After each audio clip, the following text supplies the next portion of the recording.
one of the things that people who are listening need to understand is that if you're imbued with an entrepreneurial spirit, which is actually rather rare, right?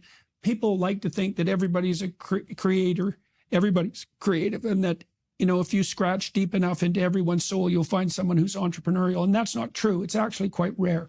And it's associated with a personality trait known as openness to experience. So people tend to be temperamentally entrepreneurial, and they're more akin to creative people in general.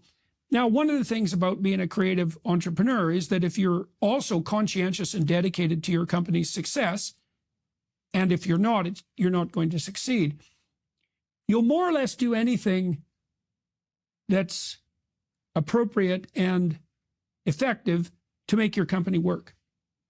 Because you're not going to throw all your resources into something like that and take those sorts of risks with your capital, with your time, and then with your employees without being bloody well committed to its success. And that does mean you'll move, right? And so you see this happening in the United States, is that the entrepreneurial types are flooding out of California. They're flooding out of the more socialist states because it's just too annoying and uncertain. And so, and it's very dangerous to get a flight like that because it's a small number of people, a small percentage of people who are entrepreneurial. And if you get rid of them, then you don't have anybody who wants to run businesses. So you said you were tempted in the 90s to move, but you went into the political realm instead. And tell me how your party affiliation has worked across the span of your engagement in the political world. So when I decided to go into politics, of course, I'm not disposed to the ideology of the left. I've always been more on the conservative side of politics, although I find it odd because sometimes the federal conservatives think I'm too liberal and the federal liberals think I'm too conservative. So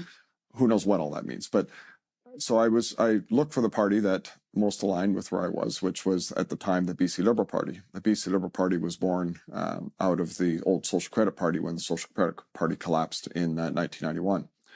And so I joined that party, and like I said, I was elected and served all the way through up until 2022 with that party. And you served as a member of the Legislative Assembly. A member of the Legislative Assembly. And like I say, in a couple of cabinet positions as well.